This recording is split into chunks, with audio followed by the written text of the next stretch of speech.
Welcome back to my channel. You can call me Pat. Today's topic, we have two white guys, Tim Pool, and the other one is the Rugged Man. I think he's a rapper. And Tim Pool, I like Tim Pool. I agree with a lot of things Tim Pool is saying. He's not like a leftist or a Republican or anything like that. He's kind of in the middle for me, I think.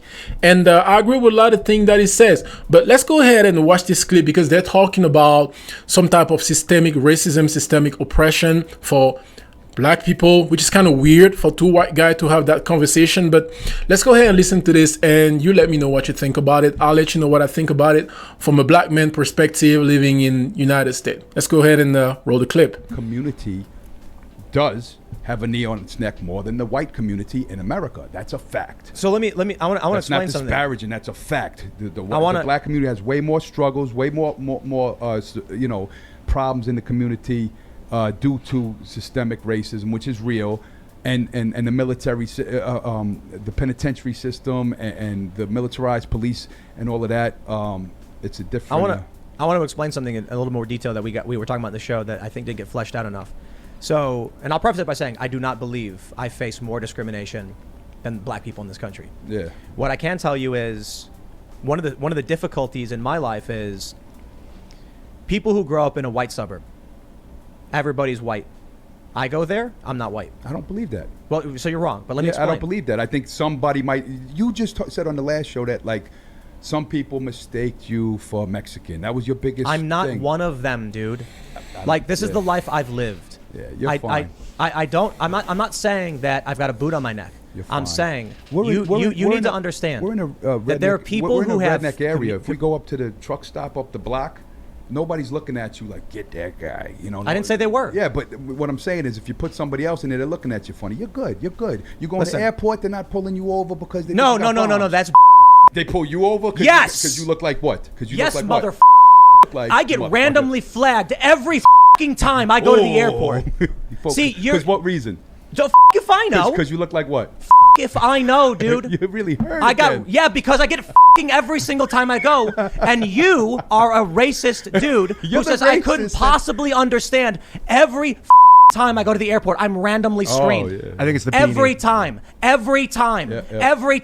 I go to the UK, they put 4 S's. What are you screaming for? I'm screaming because what? When you're hurt that you're a white boy? I'm hurt because you're a racist. Yeah, there you go. And you have this arrogance and elitism that you know better than everybody, that you're the white savior, that you got to be in the struggle for the poor brown people. No, and then I didn't say that. time. No, bro, no, listen to what I have to say. When I say something like, when I'm being polite to you. Lower your voice first. When I'm being polite to human. When I'm being polite to you, and then I say I deal with this problem, and then you laugh at me, dude. Yeah, I laugh sometimes. You're a racist. Yep, no, it's not racist. Yes, it is. We're talking dude. about systematic racism in America, and then you go, my struggle is this, to discredit the struggle of the black man and the black woman. I literally just said they have it worse than I do. I literally just said they have it worse than I do. That was the facade. That was the facade to not take away facade? From the yes, it was like admitting outright, saying straight up, bro. And your Jesse Smollett hoax. You made up this whole story about white supremacists coming to your house and saying, "Oh, the mixed couple," and throwing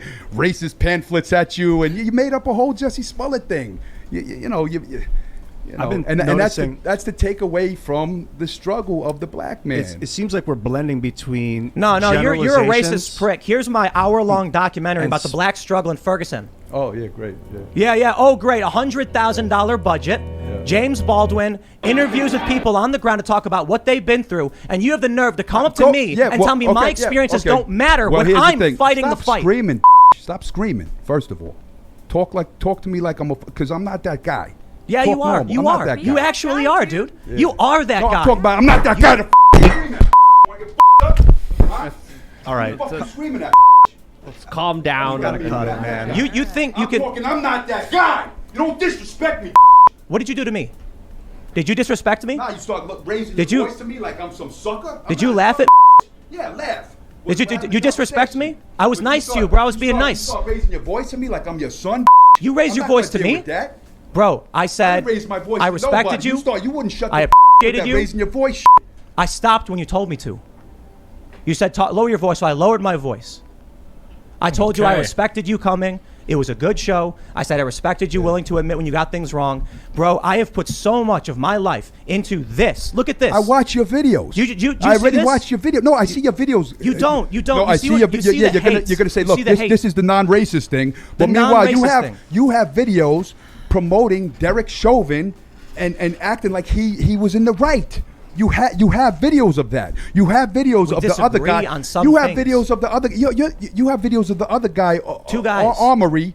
And you go, guys. oh, but they grabbed the pistol, defending them, killing a black man in the streets, and he ran for them and giving excuses. 2 guys. You have these videos, so all of this doesn't matter. Doesn't matter. No, of course not. A decade of work doesn't matter. No, because because lives were lost by police, and you were there bootlicking the.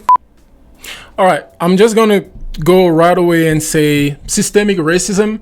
I've had a lot of talk with people about systemic racism. I have friends of every race. I have white friend, Native American friend, African friend. I was born in Africa, Black American friend, and systemic racism. A lot of people talk about it. Me personally, if you ask me about systemic racism, I say where. If you ask me about racist, I say yes. Racist. There are racist people from every race, all right? There are black people that don't like white people. There are white people that don't like black people. There are, Native American people that don't like black or white. There are Chinese, Japanese, you name it, that don't like a specific other race. So yes, I understand that there are racist people. I also understand that there is good and evil. When he talks about, because the rugged man here, first of all, I want to say it's kind of weird to see 2 white guys actually talking about how hard it is for the black man and the problem with the black man. And it's so insulting for them to put every black man in the same bag because we don't have the same experience, all right? When I talk to my black friends, right, some of them will tell me, yo, Pat, you just lucky because you've never been in a situation where a racist person actually come at you. And I'll say, maybe it is. Maybe I am being lucky. Maybe I've been lucky this whole time, right? I lived in different state, right? I went to high school in Atlanta. I went to college in South Carolina. I live in California. I live in New York. I live in New Mexico. I'm just being honest, all right? And the Lord is my witness, all right? Have I ever been stopped by the police? Yes.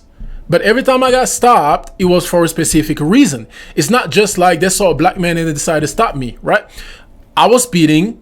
They stopped me. Sir, you speeding. If I wasn't, I'll tell them, no, I wasn't. And they'll say, okay, I'll see you in court. I say, I'll see you in court. And then I go to court. And if I was right, most of the time they don't show up. Or if I was speeding and I know I was speeding, I'll say, okay, give me a ticket. I'll pay my ticket and I'm on my way.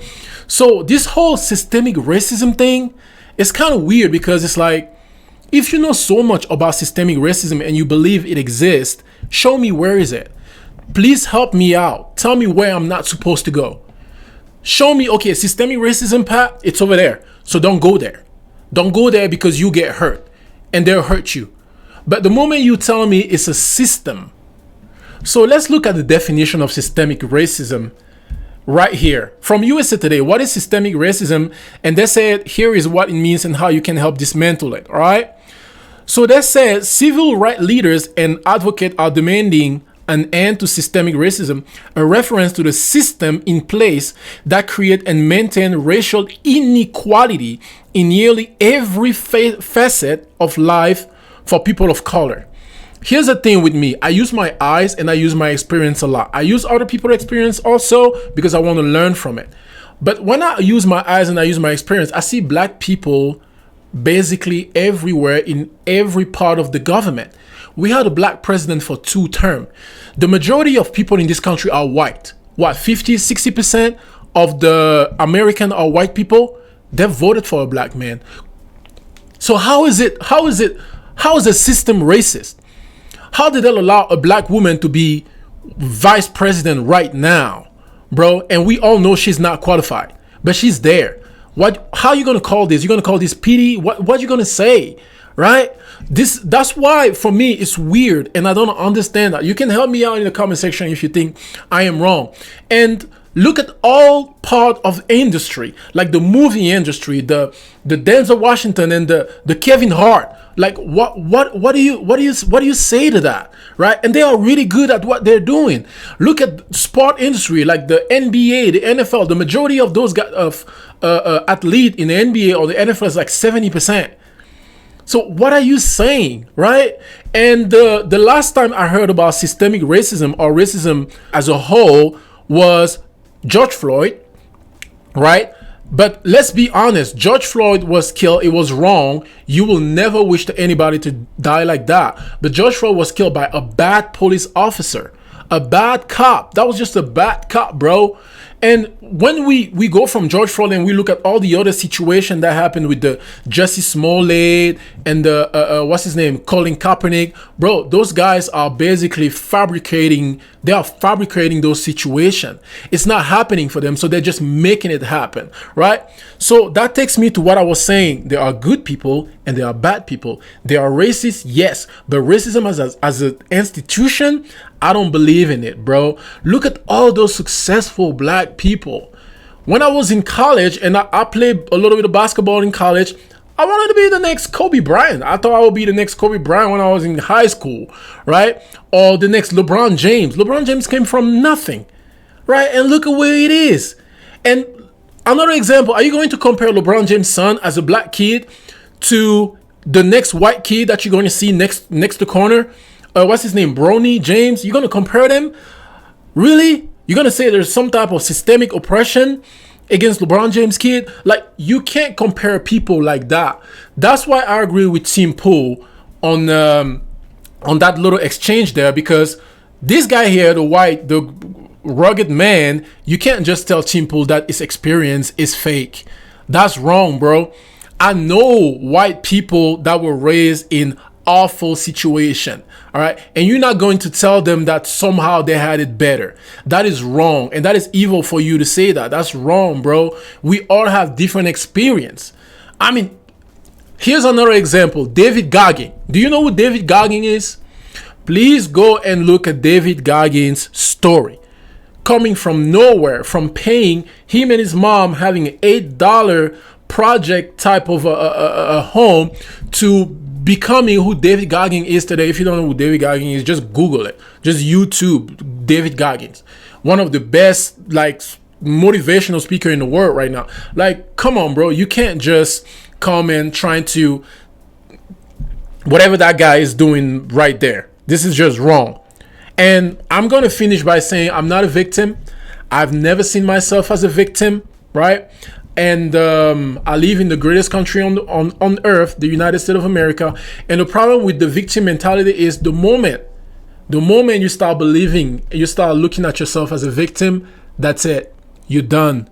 You're done. Our mind is a very powerful weapon. It's very, very powerful. All right. Don't look at yourself as a victim, bro. I understand that you might have it. Your situation, your circumstance might be worse than somebody else, but with hard work and dedication, I promise you, you can do something out of your life. I don't really appreciate seeing two guys like that talking about the black man or whatever. If you live in a situation, if you live in an area where you don't have it good and it's really bad, bro, move. You're not a tree. You're not a tree, bro. Move out of there. Like, get out of there.